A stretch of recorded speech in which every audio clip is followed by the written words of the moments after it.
Inna ad-dina 'inda Allahil Islam. Warahmatullahi wabarakatuh. Alhamdulillahi hamdan katsiran thayyiban mubarakan fih kama yuhibbu rabbuna wa yarda. Ashhadu an la ilaha illallah wahdahu la syarikalah wa ashhadu anna Muhammadan abduhu wa rasuluhu la nabiyya wa la rasula ba'da.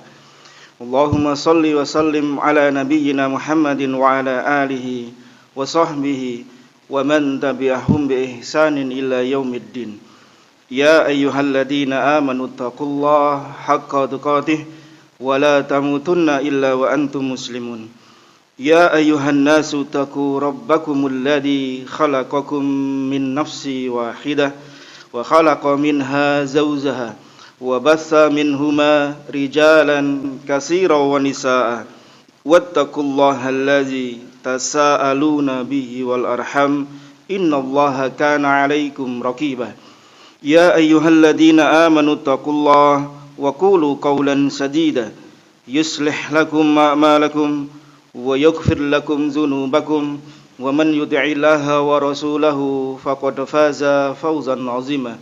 Amma ba'du, fa inna asdaqal hadisi kitabullah wa khairal huda huda Muhammadin sallallahu alaihi wasallam wa syarrul umuri muhdatsatuha wa kullu muhdatsatin bid'ah wa kullu bid'atin dhalalah wa kullu dhalalatin finnar. Bapak Ibu sekalian rahimani wa rahimakumullah, kita akan melanjutkan kembali pembahasan kitab Al-Kabair. Pada pertemuan di awal kemarin kita membahas tentang definisi ghish, kemudian keutamaan menjadi pemimpin yang adil, dan kita bawakan 3 dalil yang dibawakan oleh Imam Az-Zahabi rahimahullah terkait dengan pemimpin baik dalam skup yang besar maupun skup yang kecil, skala yang kecil yaitu skala rumah tangga. Kita akan melanjutkan di pagi hari ini insyaallah, karena banyak dalil yang dibawakan oleh Imam Az-Zahabi rahimahullah di bab ini. Kita baru membahas 3 dalil diantaranya. Sekarang kita masuk dalil yang keempat. Rasulullah sallallahu alaihi wasallam bersabda, "Man ghassana falaysa minna." Barang siapa yang menipu kami, maka dia bukan golongan dari kami. Suatu ketika Rasulullah sallallahu alaihi wasallam dalam riwayat Muslim, beliau melewati orang-orang yang sedang menjual makanan. Kemudian beliau masukkan tangan ke dalam tempat makanan tersebut. Kemudian beliau berkata ketika beliau menyentuh sesuatu yang basah dalam tempat makanan tersebut. Kemudian beliau berkata kepada sang pemilik makanan, "Wahai pemilik makanan, apa ini yang kau jual?" Maka si pemilik mengatakan, "Makanan ini terkena air hujan ya Rasulullah kemarin." Maka beliau mengatakan, "Mengapa kamu tidak letakkan di bagian atas makanan agar manusia dapat melihatnya?" Man ghassala falaysa minna. Barang siapa yang menipu kami, maka dia bukan bagian dari kami.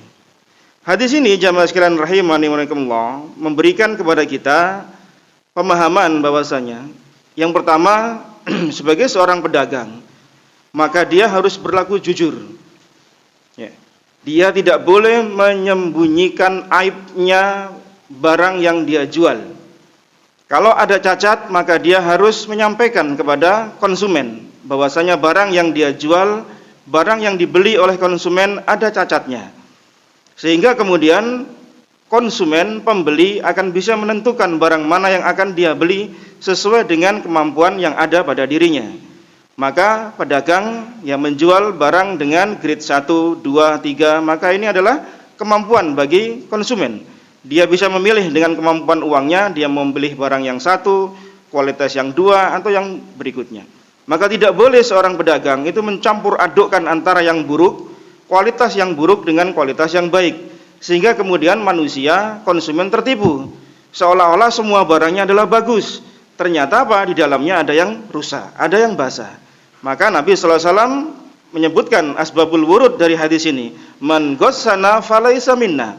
Barang siapa yang mencurangi kami, berbuat ghis, ya curang, maka dia bukan bagian dari kami. Yang kedua, hadis ini mengandung manfaat bagi kita tentang adanya dosa besar bagi orang yang berbuat curang. Karena Nabi menyebutkan dengan penafian dari falaisa minna. Maka jika ada hadis-hadis yang terkait dengan perkataan Nabi sallallahu alaihi wasallam bukan dari golongan kami, bukan dari umat kami, maka apa yang dilakukan itu termasuk dalam al-kabair. Karena ada ancaman dari Nabi sallallahu alaihi wasallam. Jamaah yang dimuliakan oleh Allah Subhanahu wa taala. Bahkan berkata Imam Syafi'i rahimahullah, beliau mengatakan pemimpin itu menjadi pemimpin, dia harus gish, dia harus berbuat tidak boleh gish, dan dia harus berbuat nasih, berbuat yang terbaik untuk rakyatnya. Karena kata Imam Syafi'i rahimahullah, pemimpin itu layaknya orang yang mengurus harta anak yatim. Beliau katakan bahwasanya pemimpin itu layaknya waliyul yatim. Sebagaimana orang yang menjadi walinya anak yatim, yang dia mendapat amanah untuk mengurus harta anak yatim, maka dia harus amanah. Orang yang diberi amanah untuk urusan harta anak yatim, dia tidak boleh curang. Dia harus amanah. Tidak boleh dia gunakan harta anak yatim itu untuk konsumsi dia pribadi, digunakan untuk kepentingannya pribadi, digunakan untuk memakmurkan dirinya dan keluarganya serta orang-orang di sekitarnya. Ini tidak boleh, jemaah sekalian. Maka layaknya pengurus anak yatim, walinya anak yatim, demikianlah seorang pemimpin. Dia harus berbuat nasih, dia harus berbuat yang terbaik untuk rakyatnya. Sebagaimana Allah Subhanahu wa taala sebutkan tentang orang-orang yang diberi peringatan untuk tidak mengurus, tidak berbuat curang terhadap harta anak yatim. Pernah kita bahas dahulu tentang dosa memakan harta anak yatim tanpa hak. Allah Subhanahu wa taala berfirman dalam surah Al-An'am ayat 152, wala taqrabu malal yatim illa billati hiya ahsan hatta yablugha asyuddah. Dan jangan kalian dekati harta anak-anak yatim kecuali dengan cara yang lebih bermanfaat untuk mereka. Sehingga seorang waliyul yatim, dia harus mengupayakan agar harta anak yatim itu bermanfaat, berkembang, sehingga harta itu tidak habis menjadi harta yang konsumtif. Demikian pula seorang pemimpin, dia harus mengupayakan yang terbaik untuk rakyatnya agar kemakmuran rakyat itu bisa terpenuhi. Kemudian kata Allah Subhanahu wa taala, hatta yablugha asyuddah, sampai dia kemudian besar, sampai dia balik, sampai dia mampu mengupayakan mengelola hartanya, maka boleh kemudian dia kembalikan harta itu kepada sang pemilik harta, yaitu anak yatim. Kemudian dalil yang kelima yang dibawakan oleh Imam Az-Zahabi rahimahullah dalam hadis yang diriwayatkan oleh Imam Bukhari dan Imam Muslim, Rasulullah sallallahu alaihi wasallam bersabda, "Adz-dzulmu dzulumatun yaumal qiyamah." Kezaliman itu adalah kegelapan pada hari kiamat. Kezaliman itu adalah kegelapan di hari kiamat. Suatu ketika seorang Yahudi, diriwayatkan dalam Muslim, berkata pada Nabi sallallahu alaihi wasallam, "Aina yakunun nas yauma tubaddalul ardu ghairul ardi was samawat?" Ya Muhammad, di mana manusia ketika bumi digantikan dengan bumi yang lain dan langit yang lain? Ya, si Yahudi ini menyitir surah Ibrahim ayat yang ke-48. Di sana Allah berfirman, "Yauma tubaddalul ardu ghairul ardi was samawat." Pada hari ketika bumi digantikan dengan bumi dan langit yang lain. Maka si Yahudi ini menyitir ayat ini kemudian bertanya pada Nabi sallallahu alaihi wasallam, "Aina yakunun nas?" Di mana manusia saat itu? Yaitu pada hari kiamat. Faqala Rasulullah sallallahu alaihi wasallam, "Hum fi zulmati dunal jisr." Manusia saat itu ada dalam kegelapan sebelum dia sampai kepada sirat. Nanti di yaumul kiamah, jemaah sekalian, manusia sebelum melewati sirat itu ada dalam masa kegelapan. Maka orang yang berbuat ghish, orang yang curang, pemimpin yang zalim, yang tidak adil dengan rakyatnya, dia ada dalam kegelapan. Dia ada dalam kegelapan di yaumul kiamah. Hadis ini mengandung pengertian, kata para alim ulama, dua hal. Yang pertama, secara zahir, orang yang berbuat zalim, termasuk di dalamnya pemimpin yang tidak adil, maka dia tidak memiliki cahaya nanti ketika dia melewati sirat. Kemudian dia akan dimasukkan ke neraka jahanam. Jadi ketika manusia melewati sirat, jemaah sekalian, kita sangat butuh dengan cahaya dari Allah Subhanahu wa taala. Maka diterangkan dalam hadis Nabi sallallahu alaihi wasallam dan dalam Al-Qur'anul Karim bahwasanya manusia ketika melewati sirat itu dengan kondisi yang berbeda-beda. Ada yang manusia itu diberi cahaya sebesar gunung di hadapannya. Kemudian ada yang diberi cahaya sebagaimana pohon-pohon kurma yang ada di kanan dan kirinya. Kemudian ada yang diberi cahaya di jempol mata kakinya. Kemudian cahaya itu terang, cahaya itu redup. Kemudian ketika redup dia terseok-seok masuk ke dalam neraka jahanam, begitu seterusnya. Maka orang yang berbuat zalim, pemimpin yang zalim itu dalam kegelapan seperti ini hingga mereka tidak bisa melewati sirat dengan aman dan dia tercabik-cabik dengan besi yang ada di kanan kirinya sirat, kemudian dia dimasukkan neraka jahanam. Itu makna zahir dari hadis ini. Yang kedua, secara maknawi kata para alim ulama, dia akan mendapatkan penderitaan yang bertumpuk-tumpuk ketika nanti di yaumul kiamah. Sejak dia dibangkitkan di yaumul kiamah dalam keadaan susah payah, kemudian ketika bertemu dengan Allah Subhanahu wa taala dikumpulkan di padang mahsyar dengan keringat yang bercucuran, kemudian dihisab dengan sidang yang sangat teliti. Setiap kezoliman yang dia lakukan terhadap rakyatnya akan dihisab dengan teliti oleh Allah Subhanahu wa taala. Dikembalikan hak-haknya rakyat yang dia zalimi. Dikembalikan hak-hak kepada orang-orang yang dia ambil. Begitu seterusnya. Maka kondisi pemimpin yang zalim, orang yang zalim itu sangat berat di yaumul kiamah, jemaah sekalian. Penderitaan terus datang sampai kemudian dia dimasukkan di neraka jahanamnya Allah Subhanahu wa taala. Wal iyadu billah. Nah, kemudian dalil yang keenam yang dibawakan oleh Imam Az-Zahabi rahimahullah. Rasulullah sallallahu alaihi wasallam bersabda, "Ayyuma ra'in ghassa ra'iyatahu fahuwa finnar." Siapapun pemimpin yang menipu rakyatnya, maka dia ada di dalam neraka. Hadis diriwayatkan oleh Imam At-Tabrani dengan sanad sahih. Tidak amanah jemaah sekalian, bisa saja terjadi kepada skup yang paling kecil. Sebagaimana kita bahas pada pertemuan yang lalu. Seorang pemimpin itu tidak boleh menipu rakyatnya. Seorang pemimpin dia harus amanah, tidak boleh berbuat zalim kepada orang yang ada di bawah penguasaannya. Termasuk pula ketika orang tua itu tidak boleh pula berbuat zalim kepada anak-anaknya. Bagaimana bentuk kezaliman orang tua? Di masa sekarang, setiap apa yang menjadi permintaan anak, orang tua terkadang tanpa berpikir panjang karena ingin menunjukkan kasih sayangnya orang tua kepada anak, semua keinginan anak dituruti. Ini tidak benar, jemaah sekalian. Ya, yang seperti ini tidak benar. Tidak semua keinginan anak itu harus dipenuhi. Bagaimana kalau keinginannya ternyata memberi mudarat kepada si anak? Bukankah kita kemudian memberikan kezaliman pada mereka? Maka ini pun juga termasuk dalam bentuk kezaliman seorang pemimpin kepada orang yang ada di bawahnya. Seorang tua, orang tua, bapak, ibu, terutama seorang ayah, maka dia tidak boleh berbuat sewenang-wenang kepada anaknya dengan memberikan semua apa yang diminta oleh si anak. Di masa sekarang jemaah sekalian, di masa gadget, di masa era teknologi yang sangat-sangat modern, maka orang tua perlu sekali untuk bisa mendampingi, untuk bisa bijak dalam memberikan apa yang menjadi permintaan anak. Jika belum waktunya maka jangan diberikan. Toh juga itu bentuk kasih sayang kita kepada anak.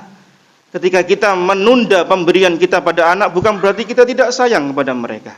Maka pahamkan kepada mereka bahwasanya tidak setiap permintaan mereka senantiasa terpenuhi. Mungkin bisa ditunda, mungkin bisa diberikan suatu pelajaran, mungkin bisa diberikan suatu hadiah bagi mereka ketika mereka mencapai pada jenjang tertentu yang kita inginkan, maka inilah kebaikan-kebaikan. Ya. Nah, jamaah sekalian yang dimuliakan oleh Allah Subhanahu wa taala. Kemudian dalil berikutnya, di dalil yang ketujuh, Rasulullah sallallahu alaihi wasallam bersabda, "Man istar'ahu Allahu ra'iyatan falam yuhidha binushi illa harramallahu alaihil jannah." Tidaklah seseorang diberikan kekuasaan oleh Allah Subhanahu wa taala atas suatu rakyat, kemudian dia tidak tulus dalam memimpin, maka melainkan Allah pasti akan mengharamkan surga baginya. Di riwayat yang lain dengan lafal yamutu hina yamutu wa huwa ghasyun li ra'iyatihi illa haramallahu alaihil jannah. Tidaklah seorang diberi kekuasaan oleh Allah Subhanahu wa taala kemudian dia mati. Ketika dia mati dalam keadaan menipu rakyatnya, melainkan pasti Allah akan mengharamkan surga baginya. Muttafaqun alaih. Hadis riwayat Bukhari Muslim. Jadi ketika seorang pemimpin itu menipu rakyatnya, kemudian dia tidak taubat, meninggal dalam keadaan dia menipu rakyatnya, maka Allah haramkan surga bagi dirinya. Berarti dia finnar, masuk nerakanya Allah Subhanahu wa taala. Maka ini ancaman jemaah sekalian, ya. Pemimpin itu harus memiliki sifat nasih, memberikan yang terbaik untuk rakyatnya. Sebagaimana nasih itu adalah sifat para anbiya. Ya. Sifat para anbiya itu nasih, memberikan yang terbaik untuk umatnya. Perhatikan firman Allah Subhanahu wa taala di surah Al-A'raf ayat yang ke-68. Ketika Allah Subhanahu wa taala berfirman tentang seorang anbiya, "Wa ana lakum nasihun amin." Dan aku pemberi nasihat yang terpercaya kepada kalian. Ini ucapan seorang anbiya, bahwasanya mereka memang diberi oleh Allah Subhanahu wa taala sifat nasih. Bisa kita bayangkan jika seorang nabi itu tidak memiliki sifat nasih, ya, dia mendolimi umatnya, ya, dia curang terhadap umatnya, maka ini tidak mungkin, jemaah sekalian. Maka nasih itu adalah sifat dasar yang ada pada seorang anbiya. Dia adalah orang yang memberi yang terbaik untuk orang-orang yang ada di bawahnya. Maka ini pun juga disebutkan oleh para alim ulama. Berbuat nasih yang terbaik itu bisa saja terjadi dalam kehidupan kita sehari-hari. Contoh, ketika kita mungkin menginap di sebuah hotel, di sebuah tempat, kemudian kita keluar dalam tempo beberapa jam ke depan, biasanya kita akan tetap menyalakan AC, tetap menyalakan lampu kamar. Terkadang televisi di kamar hotel masih juga menyala, sementara kita sudah pergi atau kita sedang melakukan kegiatan di luar kamar hotel selama beberapa jam ke depan. Maka kata para alim ulama, termasuk nasihnya seorang hamba, yaitu ketika dia berbuat baik kepada tempat yang dia singgahi. Bukan kemudian karena mentang-mentang saya sudah bayar, ya terserah saya, toh nanti saya keluar sekian hari yang akan datang. Maka ini tidak benar, jemaah sekalian. Seorang yang memiliki sifat nasih, ketika dia mungkin menginap, maka ketika dia keluar dalam tempo yang panjang, matikan itu listriknya, matikan AC-nya, matikan televisinya dan seterusnya. Kenapa? Kita berbuat yang terbaik, walaupun kita sudah membayar, include termasuk dalam fasilitas hotel. Tapi sebagai bentuk nasih, berbuat yang terbaik kepada orang lain, seperti itu, jemaah. Lihat bagaimana pandangan luas para alim ulama kita ketika berbuat nasih itu tidak hanya terkait masalah orang-orang yang sedang ada di bawah penguasaan kita. Berbuat nasih pun juga kepada orang lain. Maka berikan yang terbaik, jemaah sekalian, kepada orang lain. Mulailah dari diri kita, ku anfusakum. Mulailah dari diri kita untuk berbuat nasih kepada orang lain. Kemudian dalil yang berikutnya,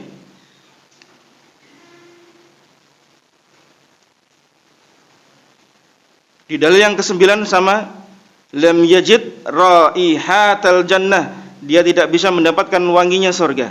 Ini sebagai penguat dari dalil yang ke-8, yang ke-7 dan yang ke-8. Dalil yang ke-10, Nabi SAW bersabda, ma min amirin asy'aratin illa yu'ta bihi yaumal qiyamah maghlulatun yadahu ila unukihi imma adlaqahu adluhu au baqahu jawruhu. Tidaklah seorang pemimpin walaupun dia ada pada 10 orang. Ini untuk menunjukkan jumlah yang sedikit. Ya, walaupun dia seorang pemimpin, anak buahnya cuma 10 atau di bawah itu, maka hitungan jumlah tidak menjadi masalah. Boleh jadi di bawah 10, boleh jadi di atas 10. Kemudian dia datang pada hari kiamat, ya, sementara tangannya terbelenggu di lehernya. Jadi pemimpin itu, jemaah sekalian, entah kita mungkin di kantor, di tempat kerja kita, atau di mana sajalah. Ya, kita mungkin membawahi beberapa orang, beberapa staf, beberapa karyawan. Ini kan termasuk pemimpin. Jumlahnya bisa 1, 2, bisa 10 dan seterusnya. Maka tidak menjadi masalah tentang jumlah. Melainkan nanti di yaumul qiyamah, seorang pemimpin seperti itu, tangannya terbelenggu di lehernya. Boleh jadi dia dibebaskan dari tangannya tadi dengan bentuk sikap adilnya kepada orang di bawahnya, atau dia menjadi celaka dengan tangan seperti itu dengan sebab kezolimannya. Jadi seorang pemimpin itu jemaah sekalian, ya dimanapun dia berada, entah di kantor, entah di kampungnya, RT, RW, lurah dan seterusnya, itu nanti di yaumul kiamat tangannya terbelenggu di lehernya. Nanti bisa dia lepaskan dengan keadilannya, atau dia tetap terbelenggu kemudian celaka masuk neraka dengan sebab kezaliman pada rakyatnya. Jadi tidak hanya melulu soal jumlah yang besar, ya, sebagaimana kita bahas kemarin, tidak hanya kemudian pandangan kita kepada pemimpin negara, ulil amri, presiden, bukan. Diri kita pun ini termasuk ulil amri dalam skup yang kecil, pemimpin amir di tempat kita masing-masing. Dalil berikutnya yang ke-11, Nabi SAW pernah berdoa, diriwayatkan oleh Imam Muslim. Beliau berdoa, Allahumma man waliya min amri hadhil ummah syai'an farafaqa bihim farfuq bih wa man saqqaqa alaihim fasquq alaih. Ya Allah, barang siapa yang mengurusi perkara umat ini, barang siapa yang jadi pemimpin, kemudian dia berbelas kasih kepada rakyatnya, maka kasihanilah dia ya Allah. Barang siapa pemimpin yang berbelas kasih kepada orang di bawahnya, maka Nabi mendoakan agar Allah berbelas kasih pula kepada dirinya. Dan barang siapa mempersulit dirinya, mempersulit mereka ya Allah, maka persulitlah dia. Ini kalimat yang terakhir ini sering dibawakan oleh para netizen ketika mengomentari berbagai macam kebijakan-kebijakan penguasa. Ya, saya sering baca di media sosial itu membawakan maknanya kayak hadis ini. Ya Allah, barang siapa mempersulit kami, maka persulitlah dia ya Allah. Ya. Tapi jangan sering-sering antum bawakan kepada para pemimpin. Ya. Nanti ngurus ini, nanti antum bacakan doa ini. Janganlah. Ya. Kita doakan kebaikan untuk pemimpin. Nanti kita sebutkan tentang doa kebaikan untuk pemimpin. Nah, jadi al-jaza min jinsil amal. Balasan itu sepadan dengan amal yang dia perbuat. Pemimpin berbelas kasih pada rakyatnya, Allah berikan belas kasih pula pada pemimpin ini. Pemimpin yang kemudian gak ngurusi rakyatnya, ya, maka Allah akan persulit dirinya. Sampai-sampai muncul, ya, apa istilahnya, ungkapan di masyarakat kita. Kalau bisa sulit, mengapa dipermudah? Kalau bisa sulit, kenapa dipermudah? Padahal seharusnya kalau bisa mudah, kenapa dipersulit? Ya, mudah-mudahan ini didengar oleh para pemangku kebijakan, ya, agar mereka ini mempermudah urusan orang-orang di bawahnya. Ya. Di zaman era sebelum reformasi, kita bisa mengetahui sendiri, jamaah sekalian, betapa sulitnya kita mengurus surat-surat yang notabene itu mudah, gitu loh.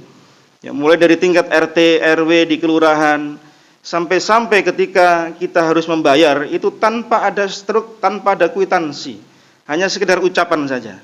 Mas, adminnya 20.000. Terkadang diganti dengan apa? Kupon PMI. Satu lembarnya 5.000 dikasih 4 atau 5 lembar, tanpa struk, tanpa kwitansi. Lari kemana harta ini? Itu satu orang, jemaah sekalian. Sementara yang pergi mengurus urusan seperti itu tidak hanya kita. Dalam satu hari, bayangkan itu untuk sepekan atau 2 pekan, kemudian 1 bulan. Alhamdulillah di masa-masa setelah itu kemudian Allah berikan kemudahan, ya, adanya institusi anti ruas, ya, untuk mengurusi yang seperti itu. Ya, mudah-mudahan para pejabat kita ini adalah orang-orang yang memudahkan urusan orang-orang yang ada di bawahnya. Amin. Kemudian yang berikutnya yang ke-12, Nabi SAW bersabda, sayakunu umara'u fasafaqan fasaqatan jawaratan. Akan datang setelahku pemimpin-pemimpin yang fasik lagi zalim. Jawarah itu maknanya zalim. Jadi ada pemimpin itu fasik. Fasik itu dia berbuat maksiat untuk dirinya, ya, mencederai dirinya, ya, mendolimi dirinya. Ada pemimpin itu yang jawarah, zalim, berkaitan dengan maksiat itu kepada orang lain. Jadi ada pemimpin itu kadang fasik, tapi dia nggak zalim sama orang. Ya mungkin dia buruk akhlaknya, suka minum-minum, tapi sama rakyatnya adil, itu ada. Tapi ada pemimpin pula yang sebaliknya, ya, dia berbuat baik kepada rakyatnya, tapi dia fasik. Tapi ada pemimpin yang dua-duanya, fasik plus zalim. Fasik plus zalim. Faman saddaqahum bikadzibihim wa anahum ala zulmihim falaysa minni. Maka barang siapa rakyat yang membenarkan mereka dengan segala macam kebohongannya, ini terkait rakyatnya, terkait orang yang ada di bawahnya. Lihat pemimpin itu fasik, zalim, kemudian dibenarkan, ya, didukung kedolimannya, bahkan dibantu kedolimannya. Walastu minhu walam yarid alayyal haud, maka mereka tidak akan bisa mendatangi telaga haudku nanti di surganya Allah Subhanahu wa taala. Waliyadzubillah, jemaah sekalian. Hadisnya diriwayatkan oleh Imam Al-Hakim di Al-Mustadraknya. Lihat jemaah sekalian, bagaimana keterkaitan pemimpin dengan rakyatnya. Ketika rakyatnya itu ternyata membenarkan semua kedoliman pemimpinnya, ya, maka rakyat seperti ini rakyatnya bukan pemimpinnya, ya, maka mereka tidak akan bisa berjumpa dengan Nabi sallallahu alaihi wasallam di telaga haudnya Nabi sallallahu alaihi wasallam. Jadi termasuk golongan yang lain yang diusir oleh Allah Subhanahu wa taala. Kan di hadis yang masyhur yang kita dengar adalah ketika beberapa orang datang kepada telaga haudnya Nabi, kemudian diusir oleh malaikat. Ya, Nabi mengatakan, ummati, ummati, ya Allah, itu umatku, itu umatku. Apa kata Allah? Engkau tidak tahu ya Muhammad apa yang mereka lakukan setelah engkau meninggalmu. Maknanya apa? Mereka berbuat yang tidak ada tuntunannya dari Nabi sallallahu alaihi wasallam. Ini termasuk diantaranya itu. Ya. Penguat dari hadis tadi yaitu adalah orang-orang yang membenarkan setiap kedzaliman pemimpin yang zalim. Maka ini tidak boleh jemaah. Padahal, ya, telaga haudnya Nabi sallallahu alaihi wasallam itu seluas perjalanan 1 bulan. Setiap sisinya itu kata Nabi sallallahu alaihi wasallam dalam hadis-hadis yang sahih, ketika para ulama mengumpulkan tentang hadis-hadis telaga haud, sisi-sisinya itu sejauh perjalanan 1 bulan. Airnya lebih manis daripada madu, lebih putih daripada susu, dan timba-timbanya adalah sebanyak hitungan bintang di atas langit. Tapi ada manusia yang kemudian ditolak, tidak bisa meminum air dari telaganya haud Nabi sallallahu alaihi wasallam, di antaranya rakyat yang membela pemimpinnya yang zalim. Ya, jangan dibiarkan jemaah sekalian, ada pemimpin kita, ya, kepala kantor kita, ya, pemimpin di tempat kerja kita salah, ingatkan, tentu dengan cara yang hikmah. Yang ke-13, Nabi sallallahu alaihi wasallam bersabda, "Ma min qaumin yu'malu fihim bil ma'asi hum a'azzu wa aktsaru mimman ya'maluh summa lam yughayyiru illa ammahu Allahu bi'iqab." Tidaklah suatu kaum di tengah-tengah mereka kemudian melakukan maksiat padahal jumlah mereka kuat dan jumlah mereka banyak. Pemimpin memiliki kekuasaan, memiliki kebijakan, memiliki policy, memiliki kemampuan untuk mengubah sesuatu, kemudian terjadi kemaksiatan, diam saja, tidak merubahnya, maka kata Nabi sallallahu alaihi wasallam, maka Allah akan menimpakan azab itu seluruhnya. Jadi kalau azab itu turun, ternyata ada orang-orang yang berkemampuan merubah kemungkaran, kok diam saja. Maka kalau Allah turunkan azab itu tidak hanya kena kepada orang yang berbuat zalim, pun juga terkena pada orang yang membiarkan kezaliman terjadi. Ini sama dengan makna dari firman Allah Subhanahu wa taala dalam surah Al-Anfal di ayat yang ke-25, ketika Allah Subhanahu wa taala berfirman, "Wattaqu fitnatan la tusibannal ladzina zalamu minkum khassah wa'lamu annallaha syadidul iqab." Dan takutlah kalian, peliharalah diri kalian dari siksa yang tidak hanya khusus menimpa orang-orang zalim di antara kalian. Dan ketahuilah bahwasanya Allah itu sangat keras siksanya. Jadi kita ini jamaah sekalian diperintahkan untuk takut, bertakwa atas azab Allah yang jika datang itu tidak hanya menimpa orang yang khusus, yaitu orang yang berbuat zalim saja, tapi juga mengena pada orang yang tidak memperingatkan kedzaliman tadi, padahal dia mampu untuk melakukannya. Seorang pemimpin, dia tahu di tempatnya itu ada kemungkaran, dia diam saja. Maka azab kalau turun nggak cuma sama yang dolim, jemaah sekalian. Yang membiarkan saja, yang nggak berbuat dolim kena pula azabnya. Rata kata Allah Subhanahu wa taala. Maka kita diperintahkan apa? Wattaqu fitnatan la tusibannal ladzina dzalamu minkum khassah. Artinya apa jemaah sekalian? Berbuat amar ma'ruf nahi mungkar itu sebenarnya menjadi kepentingan kita masing-masing. Setiap pribadi itu berkewajiban untuk beramar ma'ruf nahi mungkar sesuai dengan kemampuannya. Ini penting. Jangan kemudian dibebankan ya, amar ma'ruf itu hanya kepada para penguasa. Kita khawatirnya nanti kalau ternyata penguasa diem juga dengan kemungkaran, kita juga diem pula terhadap kemungkaran, khawatirnya kalau azab turun kita kena pula gitu loh. Maka ketika kita beramar ma'ruf nahi mungkar, ya, maka perlu diperhatikan bagaimana fikihnya amar ma'ruf nahi mungkar. Jangan sampai kemudian ketika kita merubah kemungkaran muncul kemungkaran yang serupa. Maka dikatakan oleh Imam Ibnu Taimiyah rahimahullah terkait dengan amar ma'ruf nahi mungkar. Beliau katakan, "Liyakun amruka bil ma'ruf wa nahyuka 'anil munkari bi ghairi munkar." Hendaklah kalian itu memerintahkan yang ma'ruf dengan cara yang ma'ruf.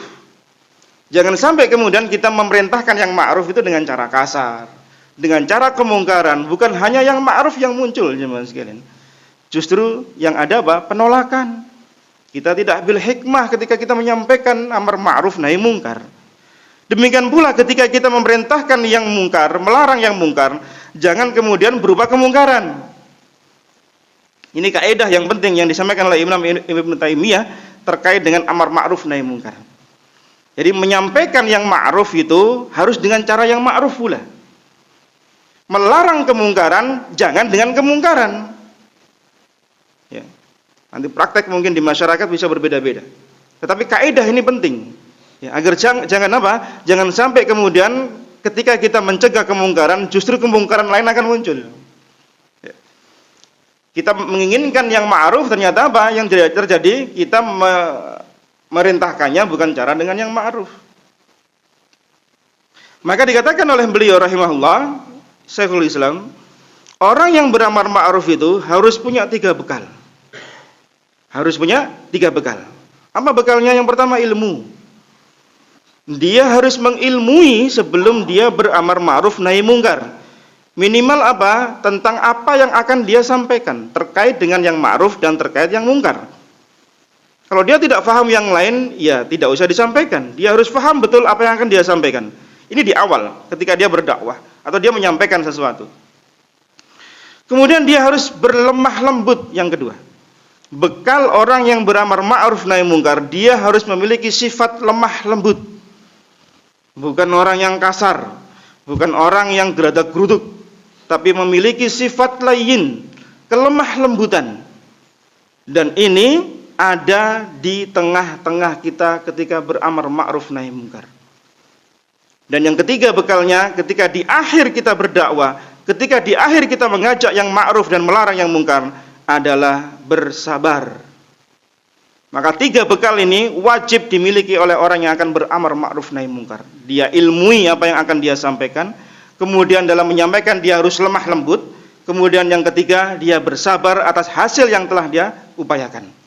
Kalau tidak memiliki seperti ini, maka akan rusak akibatnya. Nah, Abu Bakar As-Siddiq radhiyallahu anhu pernah menyampaikan sebuah hadis dari Nabi sallallahu alaihi wasallam terkait dengan hadis yang ke-13 tadi. Yaitu di Sunan Abu Dawud dan Tirmizi dengan sanad sahih, Rasulullah sallallahu alaihi wasallam bersabda, "Innan nas idza ra'au zalim falam ya'khudhu ala yadai ausak au ya'ummahumullahu biiqab." Sesungguhnya jika manusia melihat seseorang berbuat kemungkaran, berbuat kedzaliman, kemudian dia tidak cegah, melainkan Allah akan meratakan azab itu untuk semua manusia. Kita khawatirkan ini jemaah sekalian. Ya. Ketika di tahun 1955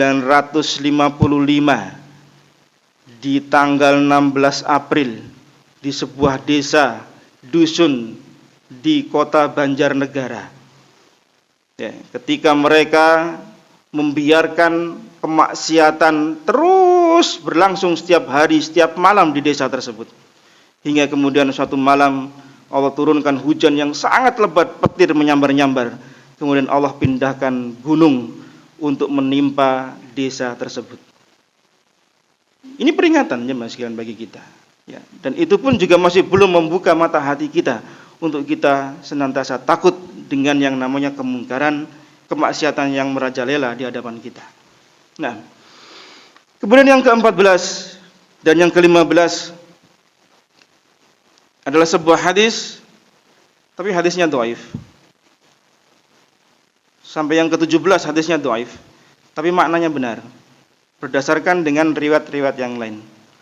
Nabi SAW bersabda, demi zat yang jiwaku ada di tangannya, kalian benar-benar akan menyuruh kepada yang ma'ruf dan yang mencegah dari yang mungkar, dan benar-benar memegang tangan orang yang berbuat buruk, dan benar-benar memaksanya kepada yang hak, atau kalau tidak kita lakukan, maka Allah akan menghantamkan hati kalian kepada hati yang lain. Jadi saling hasad, saling benci, saling dendam, itu kalau kita tidak menegakkan amar ma'ruf nahi mungkar. Dan Allah melaknat orang-orang Bani Israel lewat lesannya Nabi Dawud dan Nabi Isa ibnu Maryam. Tapi hadis ini dhaif. Tapi berdasarkan riwayat yang lain, maka kita bisa sebutkan tentang keutamaan amar ma'ruf nahi mungkar. Yang ke-15 pun juga termasuk hadis yang dhaif. Disebutkan oleh Imam As-Suyuti dan yang lainnya. Sinfani min ummati la tanaluhuma syafaati. Ada dua golongan dari manusia dari umatku yang tidak akan disentuh oleh syafaatku. Ya. Ada dua golongan yang tidak diberi syafaat sama Nabi sallallahu alaihi wasallam.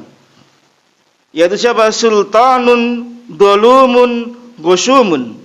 Pemimpin yang zalim lagi curang. Wa ghalin fid dini yashhadu alaihim wa yabra'u minhum. Dan yang kedua adalah orang yang terlalu hulu dalam agama. Ya, sangat ekstrim dalam agama. Maka aku bersaksi atas melepaskan diri dari mereka. Tapi hadis ini dhaif ya Mas sekalian. Maknanya apa? Kemaksiatan itu menghalangi seseorang akan mendapatkan syafaat dari Nabi sallallahu alaihi wasallam. Demikian juga ketaatan akan mendatangkan syafaat dari Nabi sallallahu alaihi wasallam. Hadis yang dhaif ini menyebutkan orang yang berbuat zalim, penguasa yang zalim, orang yang ekstrim dalam beragama, hulu, maka mereka kan tidak taat. Nah, kemaksiatan ini tidak mendatangkan syafaat dari Nabi sallallahu alaihi wasallam. Maka sebaliknya, orang yang melakukan ketaatan diberi syafaat dari Nabi sallallahu alaihi wasallam. Contoh tentang syafaat Nabi terkait dengan ketaatan pada Allah Subhanahu wa taala. Seorang sahabat Rabi'ah bin Ka'ab radhiyallahu an pernah menceritakan dalam hadis Muslim, beliau ini pernah melayani Nabi sallallahu alaihi wasallam, kemudian beliau siapkan air wudu. Fa ataituhu biwudu'ihi wa hajatihi. Faqala li. Kemudian aku siapkan air wudu keperluan Nabi sallallahu alaihi wasallam. Kemudian beliau berkata padaku, "Sal, katakan padaku, apa permintaanmu?" Maka aku katakan, "Fakultu as'aluka murafaqataka fil jannah ya Nabi."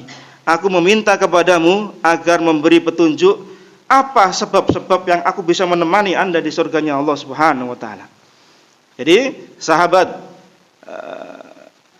Rabi'ah bin Ka'ab radhiyallahu anhu ini minta pada Nabi sallallahu alaihi wasallam dengan sebab ketaatan beliau membantu Nabi menyiapkan wudunya, menyiapkan keperluan Nabi. Kemudian Nabi mengatakan, "Apa yang kau minta?" "Aku minta ya Rasulullah, yaitu amal yang bisa mendekatkan aku nanti dengan engkau di surganya Allah Subhanahu wa taala." Nabi mengatakan, "Au ghairu dzalik?" Ada lagi? "Huwa dzak." Enggak ada ya Rasulullah, hanya itu saja. Apa kata Nabi sallallahu alaihi wasallam? "Fa'inni ala nafsika bi kasratis sujud." Kalau gitu, bantulah aku untuk mewujudkan keinginanmu dekat dengan aku di surga dengan engkau memperbanyak sujud. Artinya ketaatan pada Nabi sallallahu alaihi wasallam itu bisa mendatangkan syafaat untuk kita nanti di yaumul qiyamah. Dekat dengan Nabi sallallahu alaihi wasallam. Ya, dengan memperbanyak sujud. Maknanya apa? Memperbanyak salat. Memperbanyak salat sunnah, ya, sebagai tambahan dari salat wajib kita. Demikian juga ketika ada seorang yang berbuat zalim, maksiat, maka dia tidak akan diberi syafaat oleh Nabi sallallahu alaihi wasallam di yaumul qiyamah. Sebuah hadis yang panjang menceritakan tentang keadaan orang-orang yang gulul. Gulul itu ngambil harta tanpa hak ketika ghanimah itu belum dibagikan. Ya, kalau dalam perang itu ghanimah itu kan dibagikan sesuai dengan porsinya masing-masing. Pasukan yang berjalan kaki dapat satu bagian, yang naik kendaraan dua bagian, satu untuk orangnya, satu untuk kendaraannya. Termasuk pula orang-orang yang tidak hadir karena dia sakit, dia mendapatkan bagian pula. Ya, termasuk orang yang menyumbang hartanya.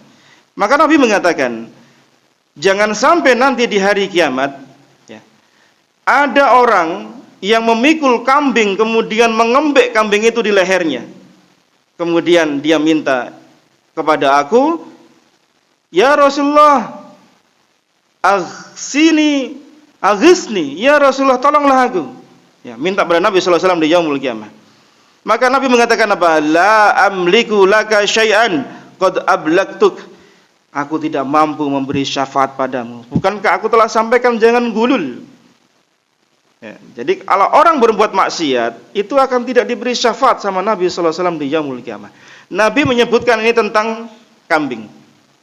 Kemudian Nabi sebutkan tentang orang yang mengambil harta berupa onta. Kemudian sampai Nabi menyebutkan tentang orang yang mengambil hanya selembar kain.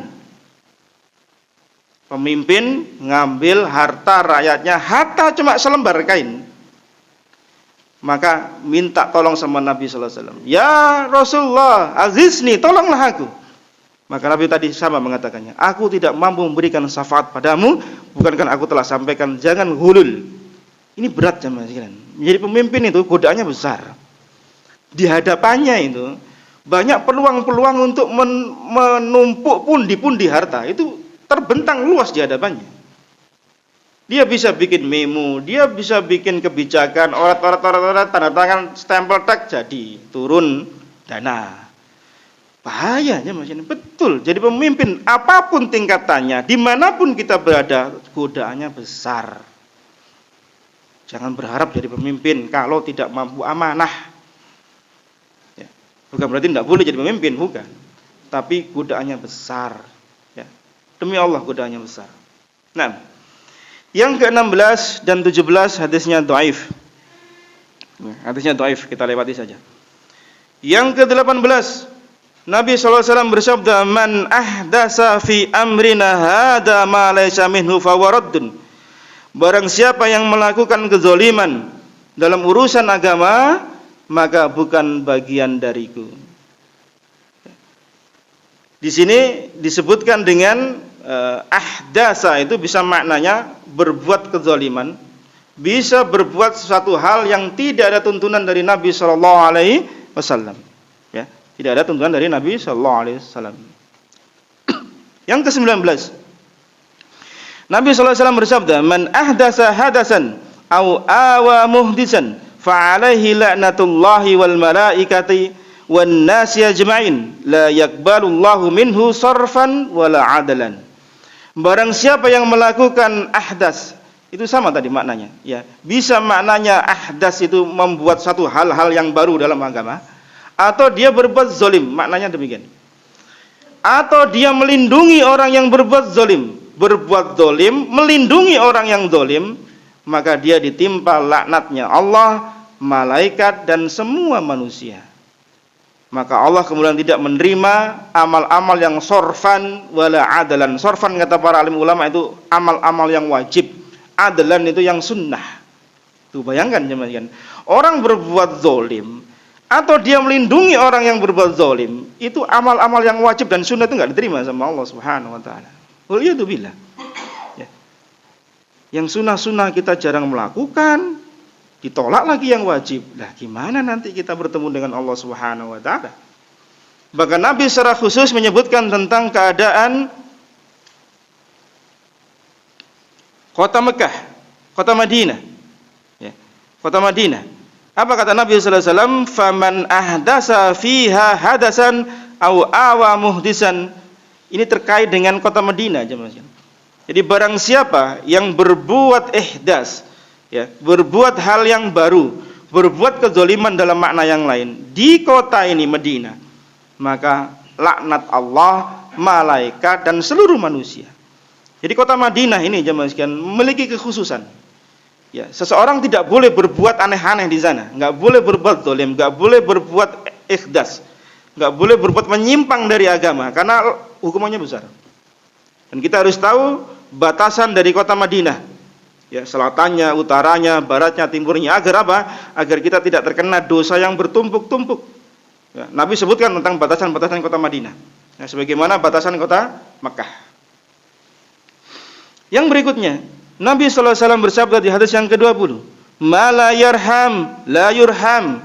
Barang siapa yang tidak sayang kepada sesama manusia, sesama muslim, maka ia tidak akan disayang oleh Allah Subhanahu wa taala. Pemimpin yang zalim, itu berarti dia enggak sayang sama sesama kaum muslimin.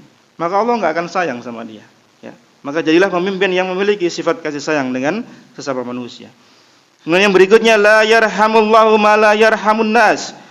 Allah tidak sayang kepada orang yang tidak sayang kepada manusia. Ini maknanya sama. Yang ke-21, ma min amirin yali umurul muslimin summa la yajhadu lahum wa yunsahu lahum illa lam yadkhul ma'ahumul jannah. Tidaklah seorang penguasa mengurusi perkara-perkaranya kaum muslimin kemudian ia tidak sungguh-sungguh ya mengayomi mereka dan tidak tulus memberikan hak-haknya, melainkan pasti dia tidak akan masuk surga bersama mereka. Rakyatnya masuk surga, pemimpinnya enggak. Jadi pemimpin itu jamaah sekalian, jangan santai-santai. Dia harus bersungguh-sungguh. Kalau sudah ingin jadi pemimpin dan diangkat, dia harus meluangkan waktunya, tenaganya, pikirannya untuk apa? Rakyatnya. Yang dipikirkan itu rakyat. Sampai kalau ngelintur di sini rakyat gitu kalau bisa. Jadi pemimpin itu enggak boleh nyantai-nyantai, enggak boleh. Ya. Berat kan jamaah sekalian? Berat. Tapi besar pahalanya di sisi Allah Subhanahu wa taala. Allah akan ganti semua waktunya, tenaganya, pikiran, sumbangsinya nanti di jannahnya Allah Subhanahu wa taala. Ya. Maka jangan berpikir jadi pemimpin itu enak ya. Iso ongkang-ongkang, gaji, dapat tunjangan, lauk pauk, dapat apa lagi? Bonus, dapat banyak. Pikirannya mek ikut tok sing dipikir. Dia enggak mikir amanah, enggak mikir jabatan, nanti dipertanggungjawabkan di sisi Allah Subhanahu wa taala. Nyantai, enggak boleh, pemimpin itu enggak boleh nyantai. Kerja keras, serius. Rakyatnya tidur, dia enggak tidur. Itu kayak Umar bin Khattab loh, jamaah sekalian. Di malam hari beliau itu inspeksi di kota Madinah. Ngeliatin rakyatnya yang kurang apa. Sampai-sampai ada seekor kambing yang keluar dari kandangnya Baitul Mal, dicari sendiri sama Umar bin Khattab radhiyallahu anhu. Kata para pegawainya, "Enggak usah ya Amirul Mukminin, Anda di rumah saja biar saya yang cari." Memang kamu mau nanggung dosanya Umar di yaumul qiyamah? Ayo. Sampai gitu jemaah sekalian. Ini kan memang tugasnya rakyatnya, pegawainya ya. Udah enggak usah, Bapak di sini aja lah biar kami, para ADC, para ajudan, para aspri yang ngurusin. Ujung-ujungnya nanti kalau ada masalah asprinya sama ADC-nya yang kepotokan. Ribut semua. Nah, ini enggak boleh ya, Mas. Ya. Pemimpin itu enggak boleh nyantai-nyantai. Dia harus memberikan yang terbaik untuk rakyatnya. Yang berikutnya, yang ke-23. Man wallahu Allahu syai'an min umuril muslimin fahtajaba duna hajatihim wa khallatihim wa faqrihim ihtajaballahu duna hajatihi wa khallatihi wa faqrihi yaumal qiyamah. Barang siapa yang diberikan kepemimpinan oleh Allah untuk ngurusi kaum muslimin, kemudian dia tidak mau keluar ngurusi keperluannya, enggak ngurusi kebutuhan rakyatnya, ya, kefakirannya dan seterusnya, niscaya Allah tidak akan mengurusi keperluannya dan kebutuhannya di yaumul qiyamah. Jadi pemimpinnya enak-enakan gitu ya, nyantai-nyantai, rakyatnya kepotokan, rakyatnya susah, dia santai gitu di tempatnya kerja, di dinasnya. Nah, ini enggak benar aja Mas. Berat jadi pemimpin jamaah sekalian. Ya.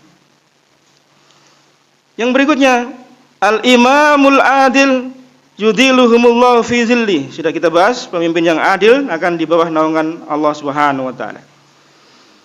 Kemudian yang berikutnya, innal muqsitina indallahi ala manabira min nur.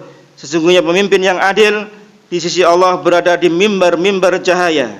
Alladzina ya'diluna fi hukmihim wa ahlihim wa ma walu, yaitu orang yang adil dalam keputusannya terhadap hukum dan terhadap keluarganya. Ya, berarti kan pemimpin termasuk keluarga kan? Keluarga kena jamaah sekalian, ya. Keluarga kena. Kemudian yang ke-26 Nabi sallallahu alaihi wasallam bersabda, "Siraru a'immatikumul ladzi tubghidunahum wa yubghidunakum wa tal'anunahum wa yal'anunakum." Pemimpin yang paling buruk adalah pemimpin yang kalian benci mereka dan mereka benci kalian. Itu pemimpin paling buruk. Kita benci sama dia, dia benci sama kita. Dia laknat, kita melaknat dia melaknat kita. Wis pemimpin paling elek itu. Rakyat sama pemimpinnya saling laknat-laknatan. Saling benci-membenci di antara mereka. Kemudian mereka bertanya, "Ya Rasulullah, ya Rasulullah, afala nunabizuhum, ya Rasulullah, bolehkah kami keluar, ya, mengalahkan mereka, memberantas mereka?" Ya, enggak nurut sama mereka itu boleh enggak? Lah, jangan. Ma aqamu fikumus shalah, selama mereka masih salat. Ini dalil ya Mas sekalian. Tidak bolehnya kita memberontak kepada pemerintah selama mereka masih menjalankan salat. Secara zahir, mereka menjalankan salat, maka tetap dia adalah pemimpin kita. Hatta dia orang zalim. Hatta dia membenci kita, ya, berbuat curang dengan kita, maka tidak boleh keluar dari ketaatan kepada pemerintah. Ya. Ini dalilnya, kita nggak boleh. Sahabat bertanya, "Ya Rasulullah, boleh nggak kami berantas mereka, kami kalahkan mereka, kami gulingkan mereka, boleh nggak?" Lah, jangan, selama mereka masih menegakkan sholat. Maka jamaah sekalian rahimani wa rahimakumullah, doakan pemimpin kita dengan kebaikan-kebaikan. Jangan dilaknat. Laknat itu kan doa keburukan, menjauhkan mereka dari rahmat Allah Subhanahu wa taala. Maka kalau kita punya doa terbaik, maka mintakan sama Allah untuk mereka kebaikan-kebaikan. Perhatikan kedalaman fikihnya seorang ulama, Fudail bin Iyad rahimahullah.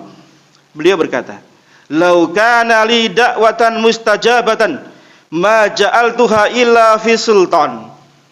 Andai aku punya satu doa yang mustajab, andai aku punya doa yang Allah terima satu itu tok doanya, maka tentu aku akan tujukan doa itu untuk pemimpin.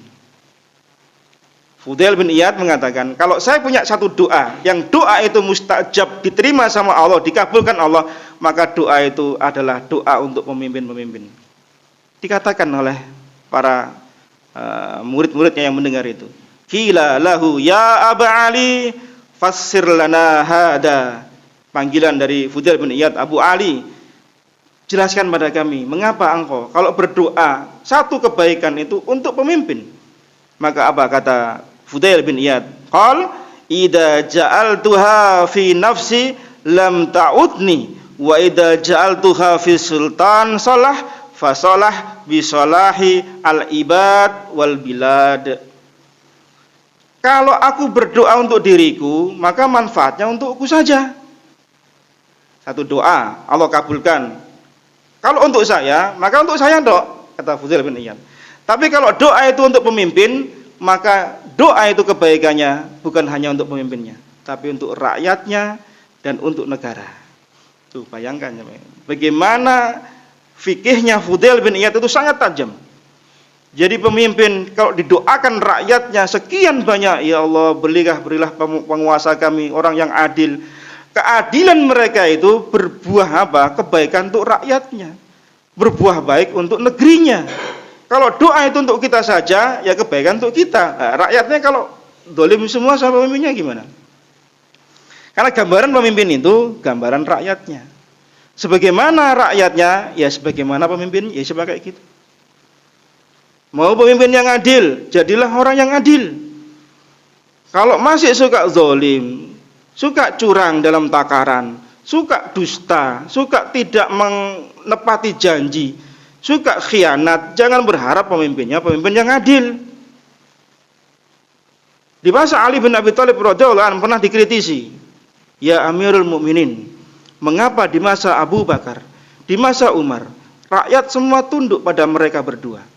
Negeri Islam berkembang pesat dan terasa luas bagi kami. Tapi mengapa setelah di masa Utsman dan di masa engkau sekarang, maka rakyat tidak banyak tunduk pada engkau dan negeri yang luas itu seolah-olah sempit bagi kami? Dikritiki Ali bin Abi Thalib radhiyallahu an ketika menjadi Amirul Mukminin. Apa jawaban beliau radhiyallahu an?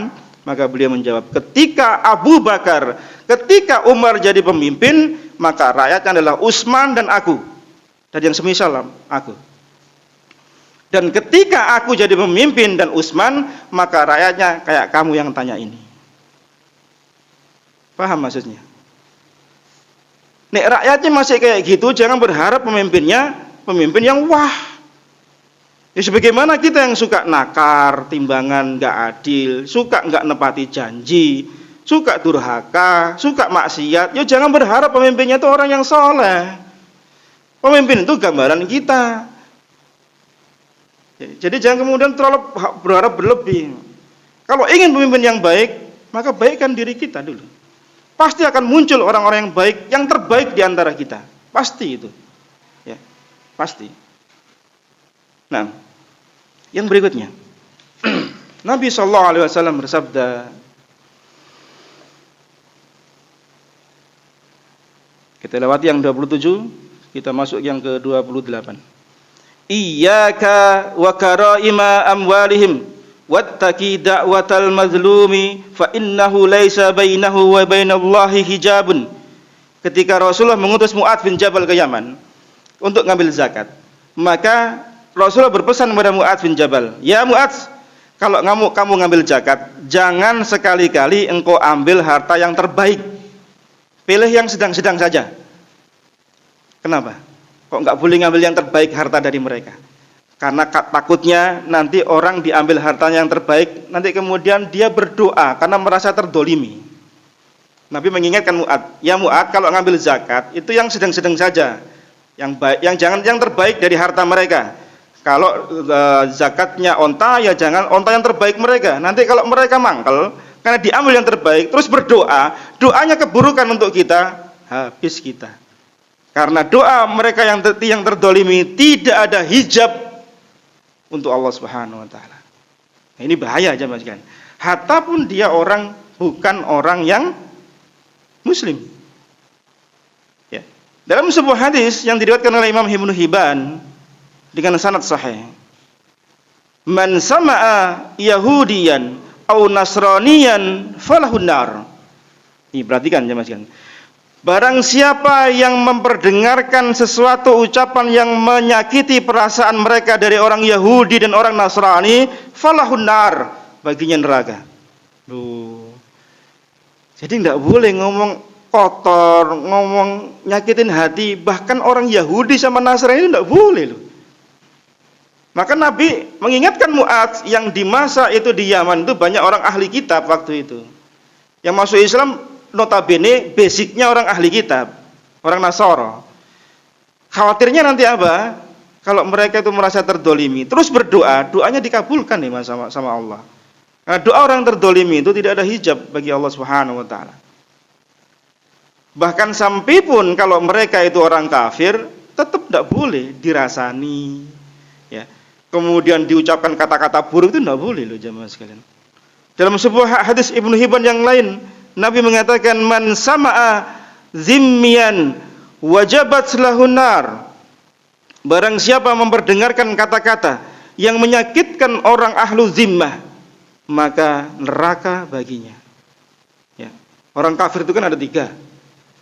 Ada 4. Yang kedua kata Ibnu Qayyim, kafir zimmi. Orang yang hidup di bawah pemerintahan kaum muslimin. Mereka membayar jizyah, membayar upeti. Ini yang disebutkan Nabi sallallahu alaihi wasallam di hadis ini. Kemudian yang ketiga kafir muahad. Kafir yang ada kesepakatan ya dengan negeri kaum muslimin. Ya, semisal orang-orang korps diplomatik. Nah, itu termasuk kafir muahad. Ya, negeri kita Muslim misal dengan negeri kafir mungkin ada perjanjian di antara kita tidak boleh saling serang, maka ketika utusan datang ke negeri kita, maka dia termasuk kafir muwahhad. Ya, kalau sekarang korps diplomatik gitu, ada nopolnya itu khusus, ya, tidak boleh diganggu itu, karena mereka adalah perwujudan dari kedaulatan negeri mereka di negeri kita. Yang keempat, kafir musta'man. Ya, ingat-ingat tuh, kafir musta'man. Kafir yang mereka minta suaka politik ke negeri kita. Ya, mereka ada masalah di negerinya, kemudian datang ke negeri kita, Pak, minta tolong dilindungi. Nah, itu sebagaimana di masa Nabi SAW kalau ada konflik, kemudian mereka datang ke sebuah kabilah, maka kabilah itu mengcover ya keamanannya, maka nggak boleh diganggu. Ganggu dia sama dengan perang satu kabilah. Itu diterapkan dalam Islam, sehingga namanya kafir musta'man. Dia minta suaka politik ke negeri kita, itu harus dilindungi, itu nggak boleh diganggu. 3 itu tidak boleh disakiti, nggak boleh dibunuh, nggak boleh ditumpahkan darahnya. Bahkan kata Nabi SAW, barang siapa menumpahkan darah seorang kafir muwahhad, maka dia tidak akan bisa mencium harum baunya surga yang bisa tercium dalam jarak 40 tahun perjalanan. Termasuk pula menyakiti dengan kata-kata. Nggak boleh, mentang-mentang kafir dirasani ente-entean. Ya. Dirasani entek ngamek kurang golek. Apa? Kafir lu. Wah, nggak boleh disakiti. Ya, ini lihat bagaimana rahmatnya agama kita. Ya. Nah, yang berikutnya,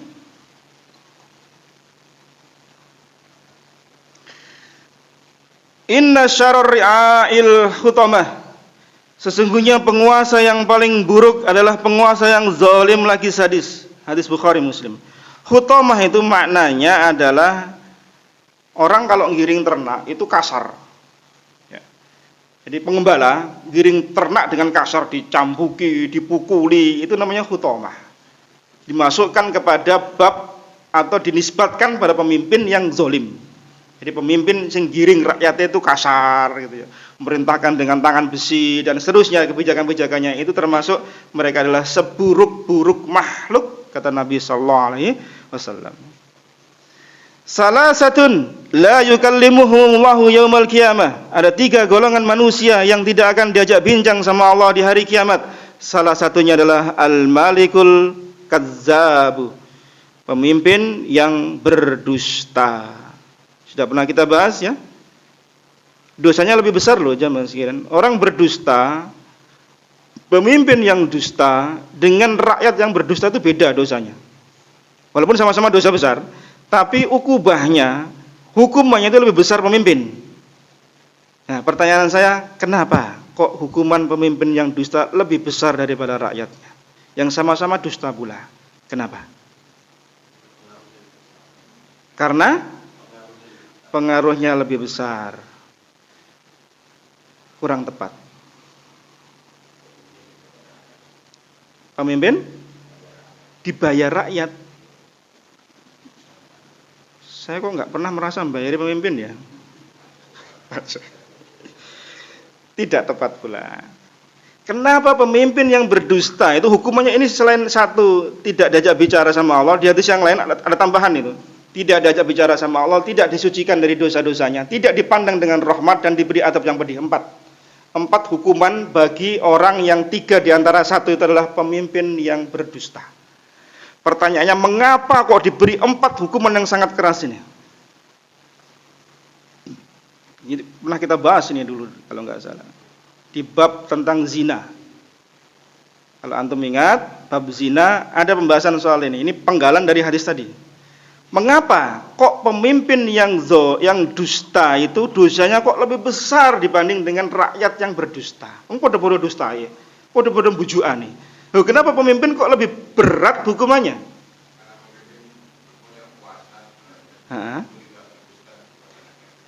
Pemimpin punya kemampuan, tapi kok dia berdusta begitu? Hampir nyerempet-nyerempet dengan jawabannya. Hampir tepat tapi tidak 100%. Ada yang mau menyempurnakan jawabannya?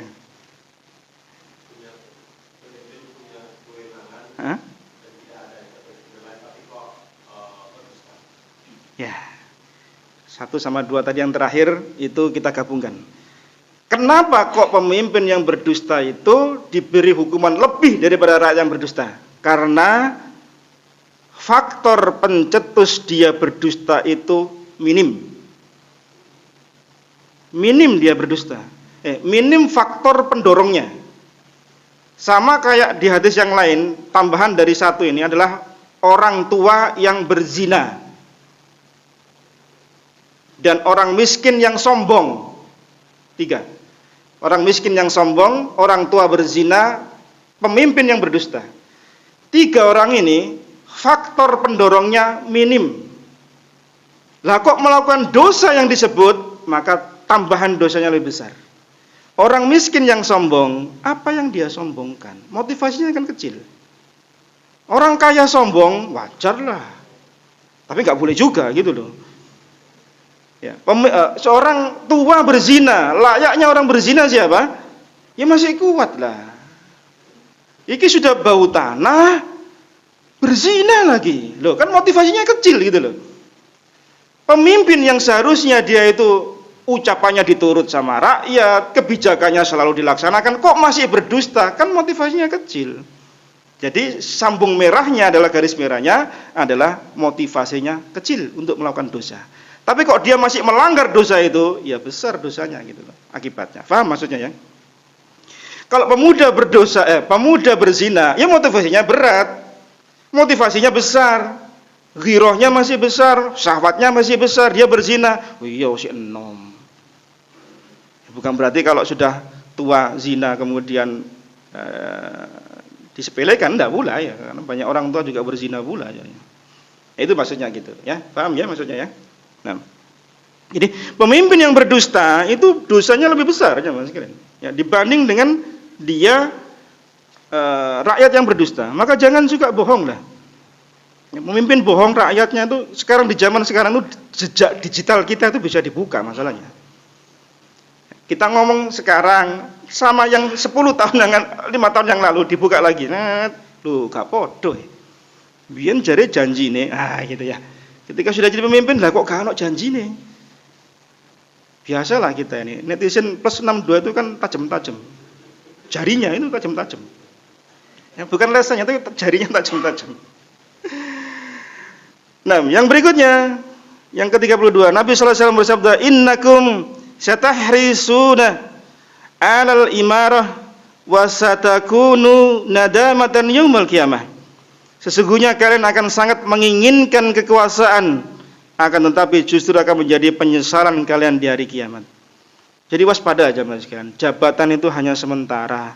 Dia itu ujian bukan nikmat. Diberi jabatan itu ujian bukan nikmat.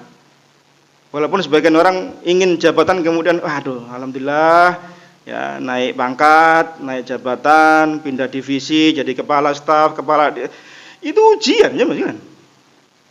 Ujian betul, itu bukan nikmat. Justru ujian bagi dirinya. Seberapa besar amanah yang ada di pundaknya untuk dia pertanggungjawabkan kelak di yaumul qiyamah. Ya. Maka doakan kebaikan untuk pemimpin kita, doakan mereka menjadi orang-orang yang lurus dalam menjalankan agama ini. Bahkan Nabi sallallahu alaihi wasallam mengatakan, "Inna wallah, demi Allah, ya, la nuwalli ala hadzal amali ahadan sa'alahu wala ahadan harasu alaih."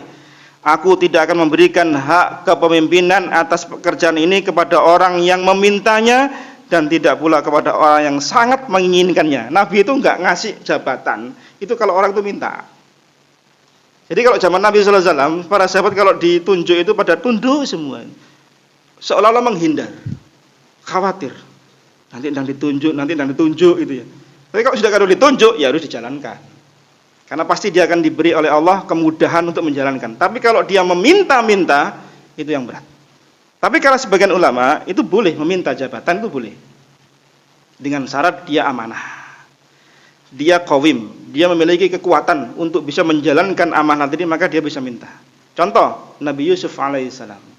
Beliau minta kepada Raja Mesir untuk dijadikan bendahara negara. Kenapa? Karena beliau punya kapasitas. Karena beliau punya kemampuan. Beliau amanah, maka minta hingga kemudian rakyat Mesir saat itu menjadi makmur sampai 1 atau 4 abad ke depan. Kemudian setelah itu masa kehancuran orang-orang Bani Israel yang ditindas balik oleh orang pribumi, yaitu bangsa Mesir.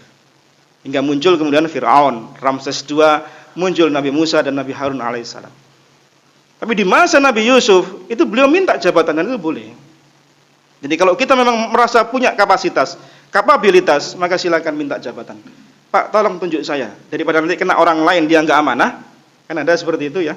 Nah, minta, boleh. Antum minta boleh, enggak apa-apa. Nanti kalau kena orang lain, wah bisa hancur nanti ini perusahaan. Ya, bisa nanti divisi kita bisa rusak ini. Saya aja Pak, saya mampu. Nah, silakan antum minta. Tapi kalau tidak mampu, mundur teratur saja. Ya. Yang terakhir, insyaallah ta'ala di hadis yang ke-35, saya loncati beberapa di antaranya. Nabi SAW bersabda dalam hadis yang diriwayatkan oleh Ibnu Majah, salasun da'awatin mustajabatun la syakka fihinna. 3 doa tidak ada keraguan pasti dikabulkan oleh Allah Subhanahu wa taala. Ini perhatikan jemaah. 3 doa yang doa itu pasti akan diijabahi sama Allah, tidak ada keraguan untuk dikabulkan. Da'watul mazlum, doanya orang yang terdolimi. Nah itu tadi. Hatta pun dia orang kafir, maka jangan dizolimi. Kalau mereka berdoa pada Allah kemudian dikabulkan gimana? Ya, doa dari orang yang terdolimi hati-hati. Wa da'watul musafir, doa orang yang musafir sedang safar, maka perbanyak doa aja Mas. Jangan perbanyak selfie. Jangan perbanyak pasang status. Alhamdulillah cekrek rest area. Alhamdulillah cekrek sampai destinasi mana. Kenapa enggak banyak doa? Doanya orang musafir itu terkabulkan loh jemaah sekalian. Istighfar, minta kebaikan untuk dirinya, anak-anaknya, keluarganya, seluruh kaum muslimin, teman-teman sepengajian, pemimpin, doa. Safar banyak doa. Enggak kita banyak mendokumentasikan. Kita sibuk untuk pasang status. Ya, itu kita banget soalnya. Jangan ya Mas sekalian ya. Perbanyak doa. Wa da'watul walidi ala waladih. Yang ketiga, doa orang tua untuk anak-anaknya. Nih, perhatikan wahai para orang tua, wahai bapak, wahai para ibu, perbanyaklah doa untuk anak-anak kita. Hati-hati dari doa keburukan untuk anak-anak kita. Karena doa-doa keburukan untuk anak-anak kita, kalau Allah ijabahi, jadi itu doa itu. Perhatikan hadis Nabi SAW di Sahih Muslim. La tad'u ala anfusikum wa la tad'u ala auladikum wa la tad'u ala amwalikum. Janganlah kalian mendoakan keburukan untuk diri-diri kalian, untuk anak-anak kalian, untuk keburukan harta-harta kalian. La tuwafiqu minallahi sa'atan yus'alu fiha ata'u fayastajibu lakum. Nanti kalau pas bersesuaian dengan waktu Allah ijabahi, Allah kabulkan doa kita. Doakan kebaikan untuk anak-anak kita. Di sepertiga malam terakhir kita, di sujud kita, di waktu-waktu yang mustajabah, doakan kebaikan untuk mereka.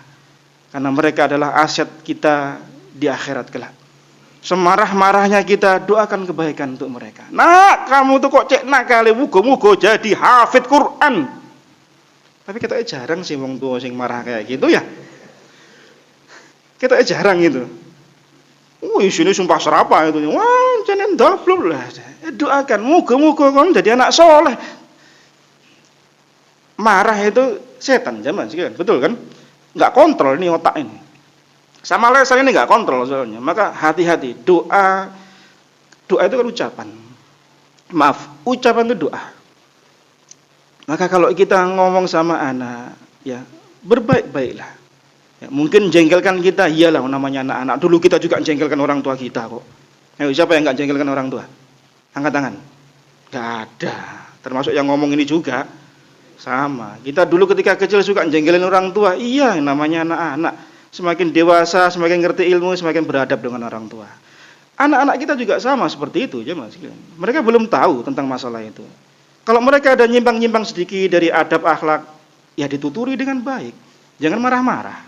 Ya, marah memang kadang-kadang Ya itu biasanya ibu-ibu bilang gini, ibu-ibu, iya ya sampean gak tahu ning omah. Ibu biasanya sing marah-marah gitu. Ayahnya bilang, ya wes gak apa-apa. Ya memang seperti itu ya. Ibu-ibu itu lebih mengedepankan apa? Perasaan dibanding dengan logika. Nih ayah itu lebih pada logika. Maka mengapa orang yang kena jantungan itu lebih banyak dari kaum? Ayo. Yang sering jantungan, penyakit jantung, kaum ibu apa kaum bapak? Bapak apa ibu? Bapak.